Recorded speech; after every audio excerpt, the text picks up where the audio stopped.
My family excluded me from every trip, so I took my real family on a luxury vacation. My parents raged that I paid for my aunt's family instead of them, but they never expected the rest of the relatives to take my side.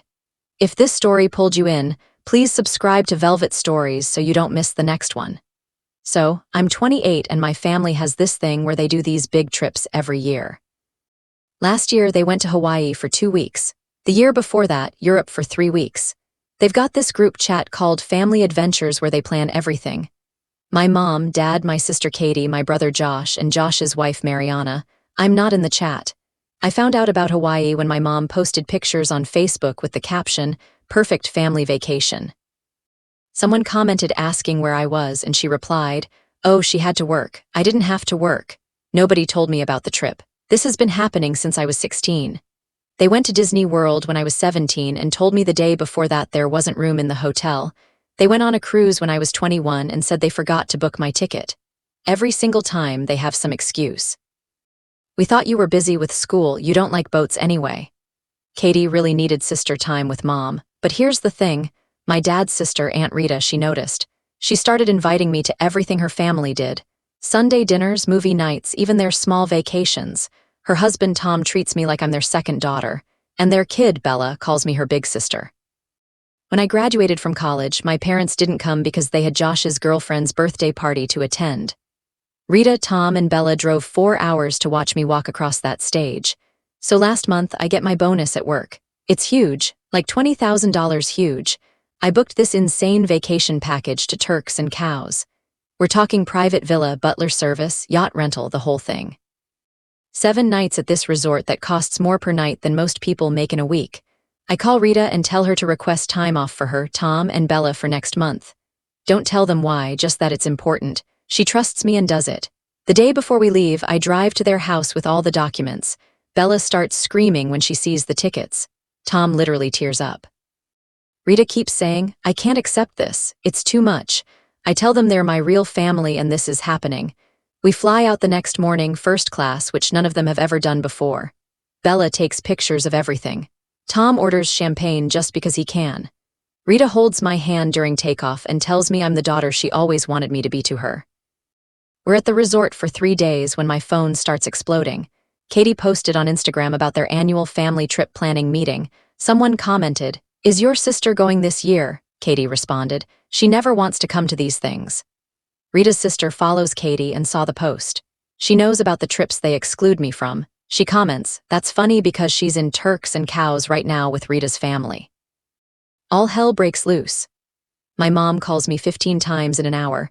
My dad texts me paragraphs about how I'm betraying the family by taking outsiders on expensive trips. Josh leaves me a voicemail saying I'm pathetic for trying to buy Rita's love. Mariana texts asking how much the trip cost because she knows Josh will want to know. I don't answer any of them, but then Katie does something really stupid. She messages Rita directly and says, "You should be ashamed of yourself taking advantage of my sister like this, making her pay for your vacation because you can't afford it yourselves." Rita screenshots it and sends it to me. Now I'm pissed. I call Katie and put her on speaker so everyone can hear. "What's your problem?" I ask. She starts ranting about how I'm wasting money on random relatives when my real family struggles to pay for their trips. I go, "You guys went to Hawaii without me. You went to Europe without me. You've excluded me from every family vacation for 12 years. She actually says, "You wouldn't have enjoyed those trips anyway. You're too uptight." I tell her, "Rita came to my college graduation. Where were you?" She goes quiet, then says, "Josh needed help moving that weekend." I remind her Josh moved 3 months after graduation. She tries another angle. "This is different. You're rubbing our faces and how much money you have now." I laugh and say, "No, I'm spending my money on people who actually want me around. Enjoy planning your next family trip. I'm sure you'll have a great time without me, just like always." She starts to say something else, but I hang up. My mom texts me that I'm no longer welcome at Christmas unless I apologize to everyone for being deliberately hurtful. I text back, "That's fine. Rita already invited me to theirs. The rest of the trip is perfect. Bella learns to snorkel. Tom catches a huge fish. Rita and I stay up late talking on the beach. When we get home, my dad is waiting at my apartment. He's standing in the hallway right outside my door with his arms crossed over his chest. The look on his face is one I've seen 1,000 times before. That disappointed dad expression he does so well. He doesn't ask if he can come in or even say hello. He just launches right into it about how I embarrassed the family and hurt my mother's feelings with my little stunt. I dig my keys out of my purse and unlock the door without saying anything back to him. I walk inside and he follows me in like he was invited, which he definitely wasn't. He closes the door behind him and starts this whole speech about family loyalty. He goes on about how Rita has always been jealous of my mom and how she's been trying to manipulate me for years. He actually says, Rita saw an opportunity to turn me against my real family and she took it. I drop my suitcase by the door and just stand there listening to him rewrite history. He keeps talking about how Rita has always wanted what my mom has, how she's bitter about something from years ago, how this whole vacation thing was probably her idea to make my parents look bad. I let him go on for about 5 minutes because part of me wants to hear how far he'll take this. Then I cut him off mid-sentence and ask him directly why I wasn't invited to Hawaii. I ask about Europe too, and the cruise and Disney World and every other trip they took without me. His face does this thing where he actually looks confused, like he genuinely can't remember excluding me from all those vacations. It's almost worse than if he'd been smug about it. He stands there blinking at me for a few seconds like I just asked him to solve a math problem. Then he recovers fast and switches gears. He says those trips were planned around other people's schedules, and I was always busy with work or school anyway. He says they didn't want to bother me when I had so much going on. I pull out my phone and start scrolling through screenshots. Rita sent me pictures of the group chat I was never added to. The one called Family Adventures. I show him the Facebook posts where Mom said I had to work when I didn't. I show him the pattern of lies going back 12 years all lined up on my phone screen. His face gets hard while he's looking at my phone. He hands it back to me and switches tactics again. He says I'm being dramatic and holding grudges over nothing. He actually says they always assumed I didn't want to come because I never asked about the trips. I stare at him and ask how I was supposed to ask about trips I didn't know existed. He ignores that and keeps going about how I'm making a big deal out of normal family stuff. I tell him to leave. I say I'm done having this conversation and he needs to go. He doesn't move from where he's standing in my living room.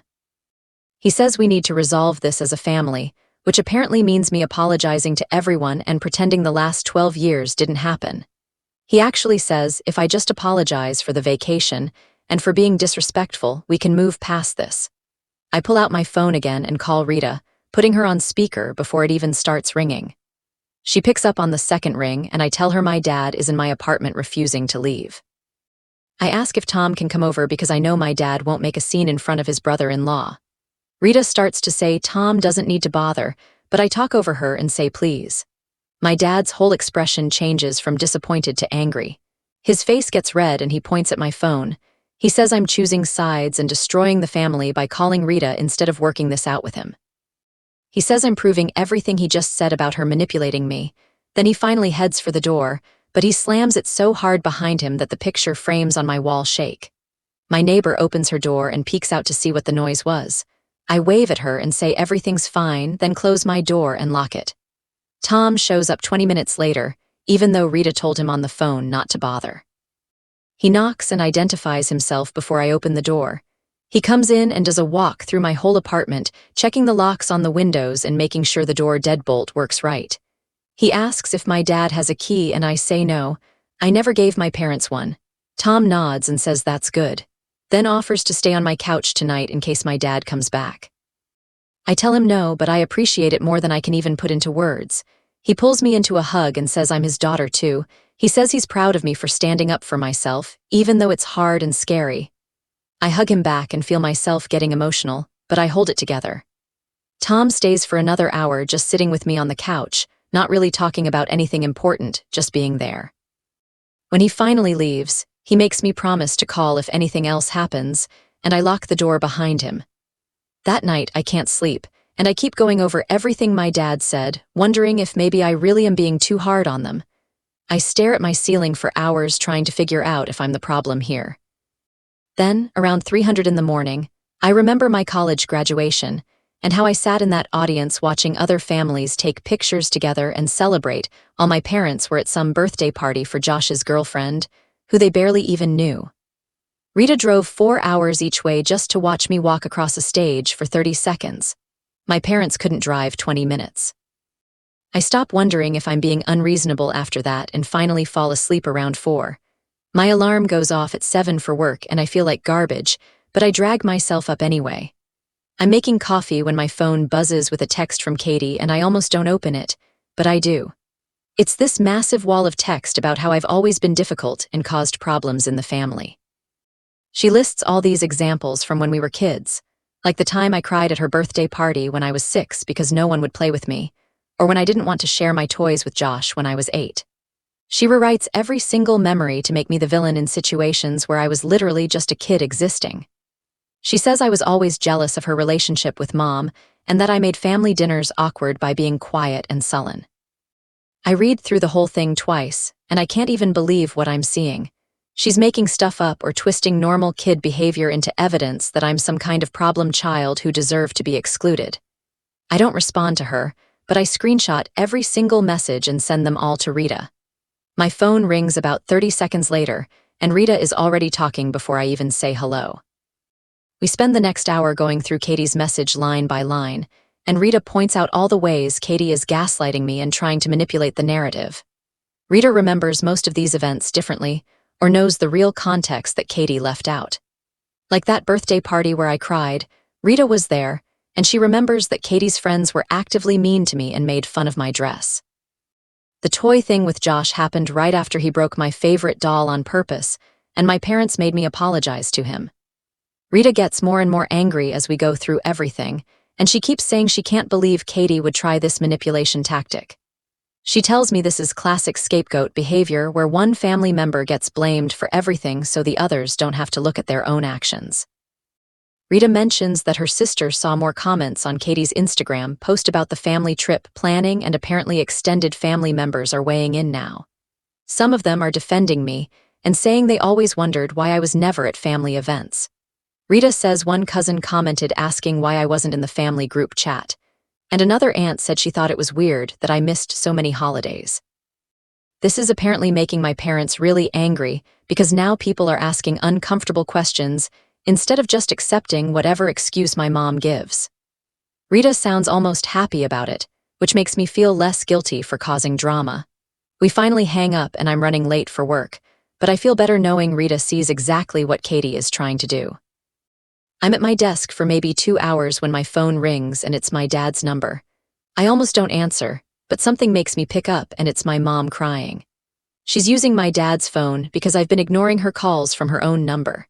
She's sobbing about how I've turned the whole family against them and how relatives are asking her why they were excluded me, and she doesn't know what to say. She keeps saying I'm making them look like bad parents and that I'm being cruel by not defending them to extended family. I let her talk for a minute, and then I tell her that I didn't turn anyone against them.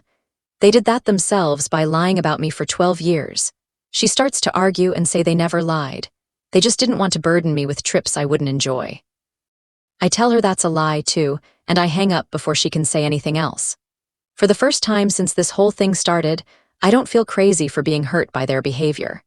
That afternoon, Josh leaves me a voicemail, and I can tell immediately that my parents wrote a script for him because he sounds like he's reading. He talks about family forgiveness and moving forward together and healing old wounds. He never once says what they did wrong or acknowledges that they excluded me or offers any kind of actual apology. It's all just generic stuff about how family is important and we need to work through our differences. The whole message is like 5 minutes long, and he sounds uncomfortable the entire time like he knows this is garbage, but he's doing it anyway. I text him back with just one question, which is, "Did you know I wasn't invited to Hawaii?" He doesn't respond for 6 hours, and I'm starting to think he's just going to ignore me, but finally my phone buzzes. His text just says, "Mom said you had to work and nothing else." That tells me everything I need to know about whether he's willing to see the truth or if he's just going to keep believing whatever makes things easier for him. Sunday comes around and Rita invites me to their regular dinner like always. I've been going to these dinners for years, and it's the most normal part of my week.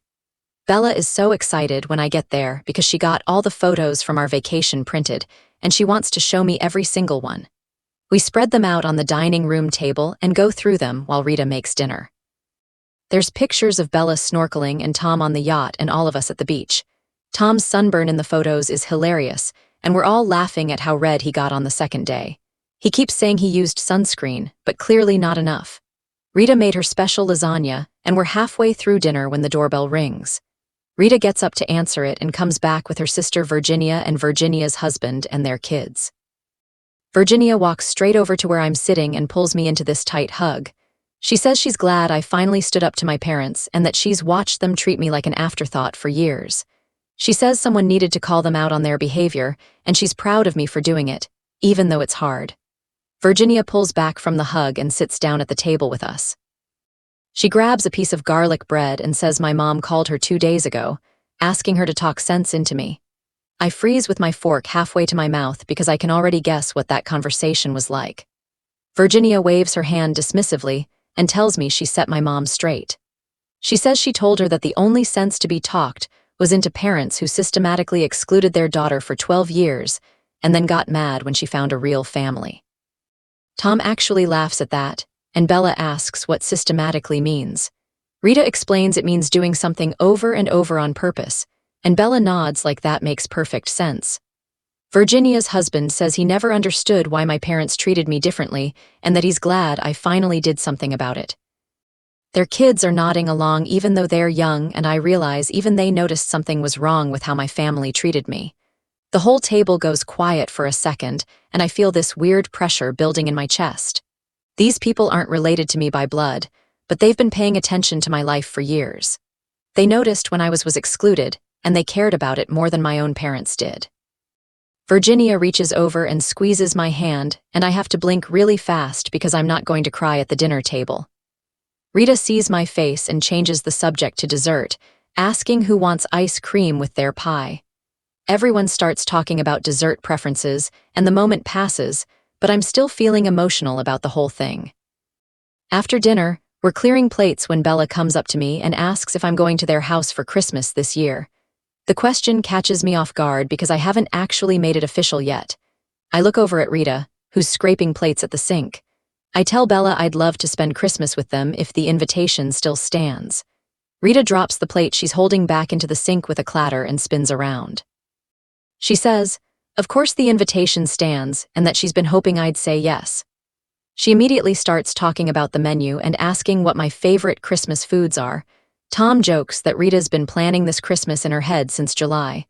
Bella starts jumping up and down talking about how we can make cookies together and watch Christmas movies.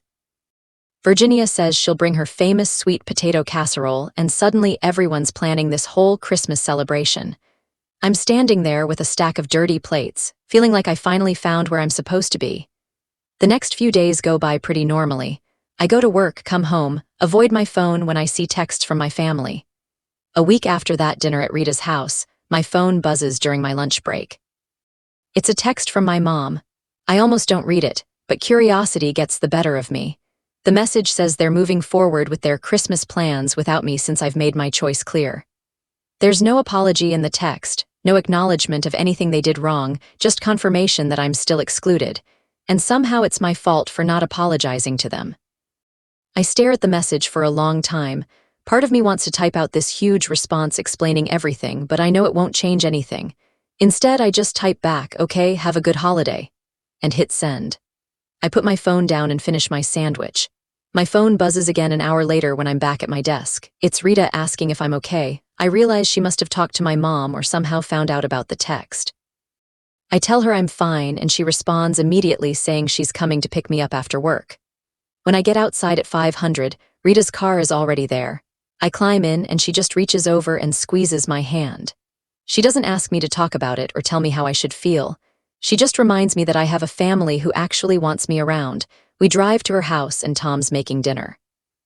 Bella runs up and hugs me like she always does. Everything feels normal and safe, and I realize this is what family is supposed to feel like. Work becomes this welcome distraction over the next few days. I throw myself into projects and meetings. My boss stops by my desk one afternoon and mentions that I seem lighter somehow. She says I've been more focused and engaged in meetings. I tell her I've just been working through some family stuff, and she nods like she understands. Later that day, I'm getting coffee in the break room, and I realize my boss is right. Standing up for myself has been painful, but it's also lifted this weight I didn't even know I was carrying. I'm not constantly wondering why my family doesn't want me around anymore. I know why, and I know it's not actually about me. The next morning, I'm scrolling through social media during breakfast, and Katie's latest post pops up. It's a bunch of photos from what she's calling the family Christmas planning meeting. There's my mom and dad, Josh and his wife, all of them sitting around my parents' dining room table with notebooks and calendars. Katie tagged everyone in the photos except me. She even tagged some cousins who aren't in the pictures. The exclusion is so deliberate, it's almost funny. It stings for just a second, that sharp feeling of being left out. But then I remember that these are the same people who went to Hawaii without telling me, the same people who chose a girlfriend's birthday party over my college graduation. I'm planning Christmas with people who drove 4 hours to watch me walk across the stage. I close the app and finish my breakfast. That weekend, I'm back at Rita's house helping Bella with a school project. We're building some kind of volcano for her science class, and there's papier-mâché everywhere. Bella gets this serious look on her face and asks if she can call me her sister instead of her cousin. She says that's what I really am to her anyway. I tell her I'd be honored, and she throws her arms around me, getting papier-mâché paste all over both of us. Rita walks in and sees us hugging, and her eyes get all watery. She doesn't say anything, but I can see what it means to her. Tom comes in and asks what he missed, and Bella announces that I'm officially her sister now. Tom grins and says he always knew I was part of the family. We finish the volcano and order pizza, and everything feels right. Monday morning, I'm at work eating lunch at my desk when the receptionist calls. She says there's someone here to see me, and she sounds uncertain. I ask who it is, and she says it's my father. My stomach drops, but I take a breath and ask if he's causing problems. She says no, but that he's insisting he needs to talk to me. I tell her to let security know and that I don't want to see him. There's a pause, and she says, okay, she'll handle it. I can hear her talking to someone in the background. She comes back on the line and says security is with him now and asking if I want to see him. I say no again. Clearer this time, I realize I have the power to enforce my boundaries. I don't have to see him just because he showed up. The receptionist says she'll take care of it and hangs up. I sit at my desk trying to focus on my computer screen, but my hands are shaking. About 10 minutes later, the receptionist calls back. She says my father left, but he left a note for me with security. She asks if I want her to bring it up. I tell her yes, and she arrives a few minutes later with a sealed envelope. I thank her, and she gives me this sympathetic look before heading back downstairs. I open the envelope and pull out a piece of paper covered in my dad's handwriting. The first line says, "I'm breaking my mother's heart and destroying the family." I don't read the rest. I fold the paper back up, walk to the break room, and throw it in the trash. I'm done accepting blame for their choices. That weekend, Tom calls and asks if I want to go fishing with him on Saturday morning. He says he usually goes alone, but thought I might like to come along. I've never been fishing in my life, but I tell him yes right away. Something about the invitation feels important, like he's showing me I'm part of his regular life now, not just the big vacation moments. Saturday morning, I meet him at the lake at 600 in the morning. It's cold and foggy, and I'm wearing clothes Rita lent me because I don't own anything appropriate for fishing. Tom hands me a thermos of coffee and doesn't make fun of my borrowed gear. We get the boat loaded and head out onto the water. The lake is quiet except for the sound of the motor and a few birds calling to each other. Tom cuts the engine and we drift for a while before he starts setting up the fishing rods. He shows me how to cast, his hands guiding mine through the motion. He's patient when I mess up and tangle the line. He just untangles it and tells me to try again. We sit in comfortable silence for a long time, just the sound of water lapping against the boat. Then Tom starts telling me stories about when Rita and my dad were kids. He talks about how they used to build forts in the woods behind their house, and how Rita always let my dad be the leader even though she was older. He mentions summer trips to their grandparents' farm, and how my dad would get jealous when their parents praised Rita for being responsible. Tom says my dad was always competitive with Rita, always trying to prove he was just as good or better. He says their parents favored Rita because she was calmer and more helpful, and my dad never really got over that. Tom looks at me and suggests that maybe my parents excluded me because I reminded them of Rita, or maybe because they saw how much Rita loved me, and it triggered something in my dad. The observation hits me hard because it actually makes perfect sense. Katie looks exactly like my mom with the same blonde hair and sharp features. Josh acts like my dad, competitive and always needing to be the center of attention. But everyone has always told me I'm just like Rita, calm and thoughtful and good at listening. Maybe that's exactly why they pushed me away. Maybe every time they looked at me, they saw my dad's sister instead of their daughter. I sit with that realization while Tom reels in a fish. He doesn't push me to talk about it, just keeps fishing and telling stories. We stay out on the lake until noon and I catch 2 fish and Tom catches 5. On the drive back, he tells me we should do this again next month. Thanksgiving comes and I spend it at Rita's house. Virginia and her husband and kids show up around noon with 3 pies and a huge bowl of mashed potatoes. The house is full of noise and laughter and the smell of turkey. Rita starts a new tradition where we go around the table and everyone says what they're grateful for. When it's my turn, I say I'm grateful for family who chooses to show up. Bella immediately adds that she's grateful I'm her sister now. Rita starts crying happy tears right into her mashed potatoes and has to excuse herself to get tissues. Tom squeezes my hand under the table. Virginia's kids talk about being grateful for video games and pie, and everyone laughs. The whole day feels easy and natural. No one walking on eggshells or worrying about being forgotten. I'm not anxiously checking my phone, waiting for a text that never comes. I'm just here fully present with people who actually want me around. Later that evening, when I'm home, Virginia texts me a screenshot. My mom sent a group text to the extended family talking about how hard the holiday is when family members abandon their roots and forget where they came from. The message is clearly about me without mentioning my name. Virginia says she wanted me to see it, but that I shouldn't let it ruin my day. The weird thing is I'm not even angry when I read it. I just feel sad for my mom that she spent Thanksgiving crafting guilt trip messages instead of enjoying her family. Several relatives respond to my mom's text, and Virginia screenshots those too. My dad's cousin says she's seen how I was treated over the years and thinks my mom needs to look in a mirror. Rita's brother mentions that he noticed I was never invited to family trips and always wondered why. Another cousin points out that Rita's family seems pretty happy to include me in everything. My mom doesn't respond to any of them. Virginia texts me a few days later saying, "My mom has stopped posting on social media completely. She heard through another relative that my mom is upset no one is taking her side.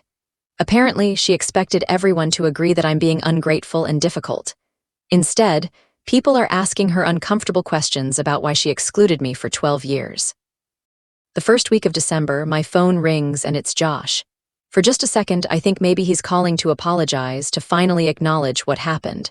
Instead, he asks if I'm really not coming to Christmas this year. He says, "Mom is upset and can't I just pretend everything is fine for her sake? Just come to Christmas and act normal and everyone can move on." I tell Josh I'm done pretending. I spent 12 years pretending it didn't hurt to be excluded from every family vacation and every important event. I pretended it was okay that they went to Hawaii without telling me. I pretended it didn't matter that they chose a girlfriend's birthday over my college graduation. I won't spend one more day pretending any of it was acceptable. Josh says I'm being selfish and making everything about me. He says Mom is struggling and I should be the bigger person. I hang up on him and finally understand that he will never see me as anything but the problem. He'll never admit that they did anything wrong. To him, I'm just difficult and ungrateful, and nothing I say will change that view. I text Rita and tell her about the call. She responds immediately saying their loss is her gain, and that she's already planning Christmas dinner with me in mind. A few days later, Rita picks me up for Christmas shopping, and we head to the big mall across town. Bella bounces in the back seat talking about what she wants to get for her dad, and showing us her list written in purple marker. The mall is packed with holiday shoppers, and every store has decorations and music playing. We start in the toy section looking for something for Bella's friend from the school. Rita and I are laughing about a ridiculous stuffed animal that sings when Bella suddenly grabs my hand and points across the aisle. My mom is standing near the checkout area holding a shopping bag. She looks right at us and I see her face change. For just a second, I think maybe she'll come over or at least wave.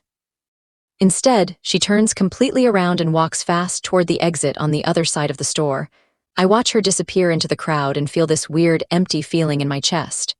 Rita squeezes my shoulder but doesn't say anything. Bella tugs on my sleeve and asks why Grandma Bonnie walked away like that. I open my mouth, but nothing comes out because I don't know how to explain this to a kid. Rita kneels down next to Bella and says, "Sometimes grown-ups have disagreements and need space, and that's okay." Bella asks if Grandma is mad at me, and Rita says grown-up feelings are complicated, but it doesn't change how much we love Bella. Bella seems to accept this and goes back to looking at toys, but I can tell she's confused. We move to another store and Rita links her arm through mine. She tells me my mom's loss and that she's glad to have me. We try on ridiculous hats in the accessory store, and Bella puts on a huge, floppy sun hat with fake flowers. Rita wears a fuzzy winter hat with ear flaps, and I pick up a sparkly beret. We take pictures in the mirror making silly faces, and Bella laughs so hard she snorts. The sadness from seeing my mom fades as we move through the stores. We stop at the food court and get hot chocolate piled high with whipped cream. Bella gets chocolate on her nose, and Rita uses a napkin to wipe it off. This is what family is supposed to feel like. No one is checking their phone to see if someone else texted. No one is making plans without me. We're just here together having fun. Rita and I split a giant pretzel, and Bella tells us about her school play. We spend 2 hours going from the store to the store, and my feet hurt, but I don't care. I find a beautiful scarf for Rita in deep blue that matches her eyes. For Tom, I get a fancy fishing lure set he mentioned wanting months ago. For Bella, I find this art kit with every color marker and special paper for drawing. I also grab a nice candle set for Virginia and her husband because they've been so supportive. Rita tries to peek in my shopping bags, but I hide them and tell her no spoiling the surprise. We pass a jewelry store and Bella presses her face against the window, looking at sparkly necklaces. Rita and I exchange a look and we go inside. I let Bella pick out a simple silver bracelet with a heart charm. The clerk wraps it up and Bella carries the small bag like it's treasure. On the drive home, Bella falls asleep in the back seat, hugging her shopping bags. Rita reaches over and holds my hand. She tells me she's proud of me for handling the situation with my mom with grace. I don't feel very graceful, but I appreciate her saying it. 3 days before Christmas, my phone buzzes with a text from Mariana. I stare at her name on my screen for a full minute before opening it. She says she's sorry for not speaking up over the years. She writes that she always thought the exclusion was wrong, but didn't want to cause problems with Josh's family. She says she should have said something and that she regrets staying quiet. I read the message 3 times trying to figure out how I feel about it. Part of me wants to be angry, but mostly I just feel tired. I text back that I appreciate her apology, but staying silent made her complicit. I tell her that watching something wrong happen and doing nothing is still a choice. She responds right away saying she accepts that and understands if I don't want a relationship with her. She just wanted me to know she sees the truth now. I put my phone down and don't respond again. It's something I guess, but it doesn't change 12 years of silence. Christmas Eve at Rita's house smells like sugar and cinnamon. Bella drags me into the kitchen where cookie dough is already spread across the counter. We spend the afternoon cutting out shapes and decorating them with colored frosting. Tom builds a fire in the living room and the whole house feels warm. Rita teaches me her mom's recipe for cinnamon rolls that we'll bake in the morning. She shows me how to roll the dough just right and tells me stories about making these with her mom when she was little. We watch old Christmas movies, and Bella insists on making hot chocolate from scratch with real cocoa powder. She stirs the pot carefully while Rita supervises. Tom brings in more wood for the fire and settles into his chair with a book. I curl up on the couch with a blanket and Bella snuggles next to me. The TV plays some old movie about a kid wanting a BB gun, but I'm barely paying attention. I'm just soaking in this feeling of being exactly where I'm supposed to be. Around 10, Bella starts yawning and Rita sends her up to brush her teeth. I help clean up the kitchen and Rita hugs me tight before I head upstairs. I sleep in the guest room, which Rita now calls my room. She's hung photos on the walls, including several from our Turks and Coast trip. There's one of all 4 of us on the beach at sunset and another of Bella and me snorkeling. My favorite is a candid shot of Rita and me laughing at dinner. I change into pajamas and climb into bed. The sheets smell like lavender and the room is quiet except for the house settling. I fall asleep feeling completely at peace. Christmas morning, Bella bursts into my room at 700, jumping on the bed. She's wearing reindeer pajamas and her hair is sticking up everywhere. I follow her downstairs where Tom already has coffee brewing and Rita is pulling the cinnamon rolls from the oven. The smell is incredible. We eat breakfast first even though Bella keeps looking at the presents under the tree.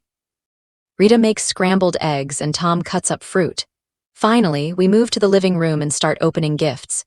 We go slowly, taking turns and actually watching each person open their present. Bella opens the art kit first and screams with excitement.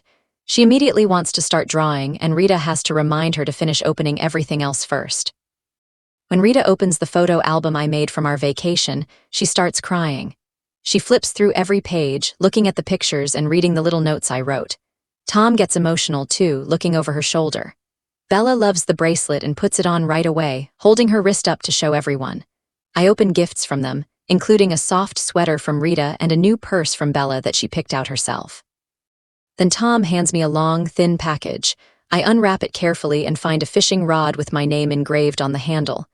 Tom says he expects me to use it regularly. The gesture hits me hard because it's not just a gift. It's a promise that I'll be around, that I'm part of their regular life. I hug him and feel tears starting, but I don't care. This is my family and I'm finally home. Around noon, Virginia shows up with Nathaniel and their kids carrying dishes of food. She hugs me tight and whispers that she's glad I'm here where I belong. The house fills up fast with people setting plates and silverware on the big dining table. Virginia brings a huge pan of green bean casserole, and Nathaniel carries in a turkey he smoked himself. Their kids run around with Bella showing them all her new presents. Rita assigns everyone jobs, and the kitchen becomes this organized chaos of people heating dishes and stirring pots. I help Virginia set the table, and she tells me she's proud of me for choosing myself. Nathaniel carves the turkey while Tom pours drinks for everyone. We all gather around the table, and it's packed with people who actually want to be here together. No one is missing. No one got left behind or forgotten. Everyone brought something and everyone matters. Rita says a quick thank you for the food and the people around the table, and then we start passing dishes. The conversation flows easy with people laughing and telling stories. Bella sits next to me and keeps putting food on my plate, saying I need to try everything. I look around at all these faces and realize this is what family dinners are supposed to feel like. My phone sits in my pocket, completely silent. I check it once during dessert and there's nothing. No texts from my mom or dad. No calls from Katie or Josh. Not even a generic Merry Christmas message. It hurts for a second seeing that empty screen, but then I look back at the table full of people who chose to be here with me. My biological family is somewhere having their own Christmas, and they're fine without me. They're probably not even thinking about me right now. That realization settles into my chest, heavy and painful, but also clear. They're more interested in being right than having a relationship with me. They'd rather exclude me and defend their choice than admit they were wrong or try to fix things.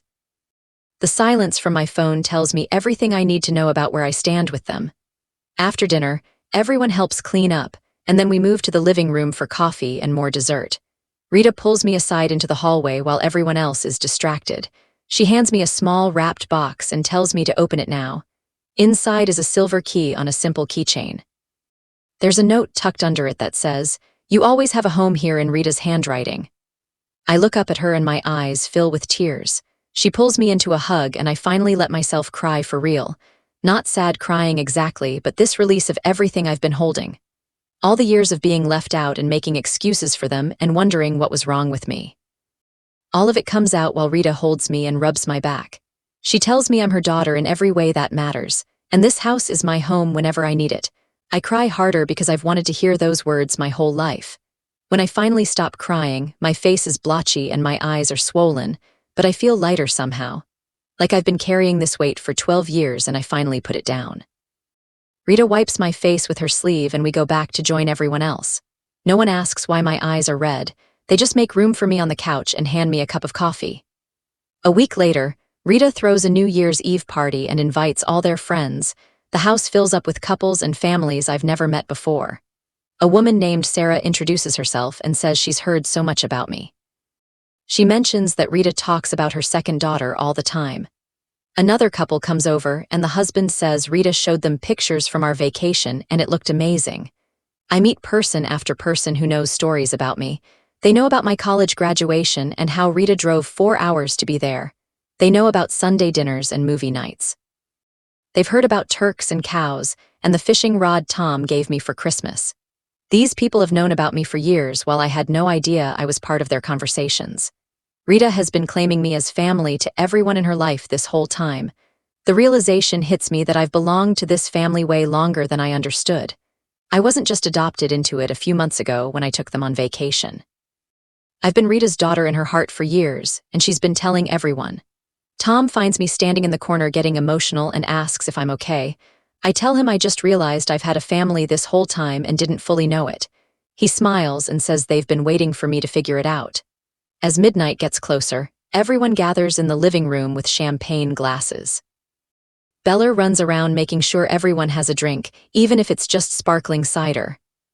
Tom turns on the TV to watch the ball drop in Times Square.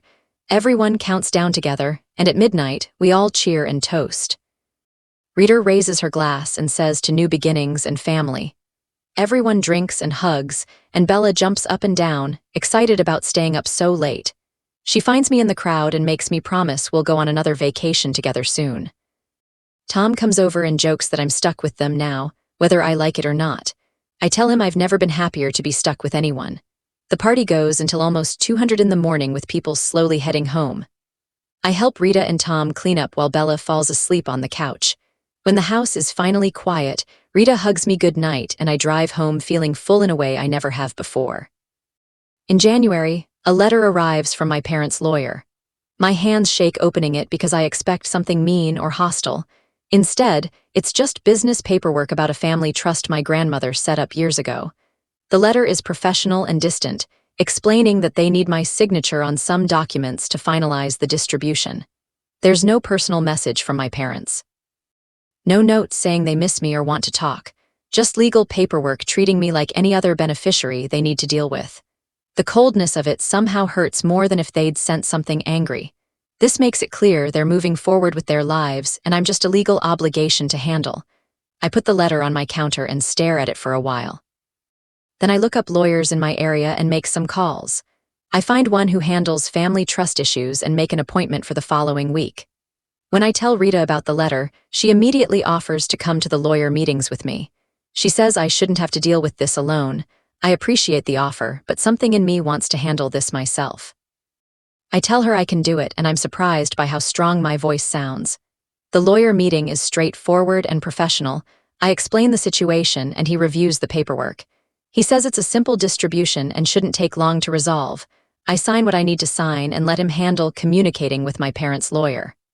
Over the next few weeks, the legal stuff moves forward quickly. My parents don't fight me on anything or try to reduce my share or make it difficult. Everything is fair and reasonable and completed without any drama. Their lawyer sends the final paperwork and it's done. Somehow that feels worse than if they tried to fight me or cut me out. It would have shown they cared enough to be petty or mean. Instead, they just handled it like business and moved on. Like I'm someone they used to know and now we're settling old accounts before going our separate ways forever. I start seeing a therapist in late January. Not because I'm falling apart or can't function, but because I want to understand what happened and why. I want to make sure I don't carry this pain into other relationships or repeat these patterns somehow. My therapist is a woman in her 50s who listens carefully and asks good questions. I tell her about the 12 years of exclusion and the vacation with Rita and everything that came after. She asks how I feel about my choice to invest in Rita's family instead of my biological one. I tell her it felt like the only real choice I had. She nods and says that choosing Rita's family was an act of self-love. She explains that I recognized who valued me and chose to invest my time and money and heart with them instead of people who repeatedly showed they didn't want me around. We talk about patterns and family dynamics and why some parents struggle to love certain children.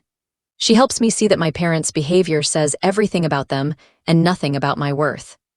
And over the next few weeks, I start to feel like I'm processing everything in a healthy way instead of just pushing it down. Valentine's Day comes and Bella shows up at my apartment with a huge card she made. It's covered in glitter and stickers and drawings of the two of us. In big letters across the front, it says, "Best big sister ever," with hearts all around it. Inside, she wrote about how much she loves me and how I'm the best sister anyone could have. I hug her tight and tell her I love her too. After she leaves, I put the card on my fridge right next to the photos from Turks and Cows. There's one of all four of us on the beach and another of Bella and me snorkeling. Every time I walk past my fridge, I see that card and those photos and I remember what real family looks like. A week after Valentine's Day, Rita calls me and suggests we plan a trip together, just the two of us. She wants to take me to the small town where she and my dad grew up to show me the good parts of our family history before everything got messy and complicated. We spend an evening at her kitchen table looking at old photos and planning the route. Rita points to a picture of her and my dad as kids standing in front of an old diner that apparently made the best milkshakes in 3 counties. She tells me stories about their childhood that sound almost magical back when they were close and looked out for each other. I book us a bed and breakfast for a long weekend in April, and Rita gets excited like a kid planning an adventure. In March, my boss calls me into her office and tells me I'm getting promoted to senior analyst with a significant raise. I walk out of that meeting and the first person I call is Rita. She screams so loud I have to pull the phone away from my ear, then immediately starts planning a celebration dinner. That night, Rita, Tom, and Bella take me to this nice Italian restaurant downtown. Tom orders a bottle of wine and stands up to give a toast, telling everyone at nearby tables that his daughter just got promoted. He talks about how proud he is of the woman I've become, how I've shown strength and grace through difficult times. Bella adds that I'm the best big sister anyone could ask for, and Rita reaches across the table to squeeze my hand. The waiter brings out a dessert with a candle in it, and the whole restaurant sings. I post a simple update on social media that night, just mentioning the promotion without much detail. 2 days later, Katie texts me congratulations like nothing ever happened between us, like we're just normal sisters who talk regularly. The message is short and generic, the kind of thing you'd send to an acquaintance. I read it. Consider responding, then close the message and delete the notification. Some relationships are meant to end, and that's okay. I don't owe her a response just because we share DNA. 6 months after Turks and Cows, I'm sitting on Rita's back porch watching Bella practice cartwheels in the yard. Tom is grilling burgers, and Rita brings me a lemonade, sitting down in the chair next to mine. We're planning our trip to their hometown for next month, and Bella is already asking when we can go back to the beach. My phone sits silent in my pocket because the people who matter are right here with me. I have Sunday dinners every week, movie nights, spontaneous coffee dates, and a family who includes me in everything they do.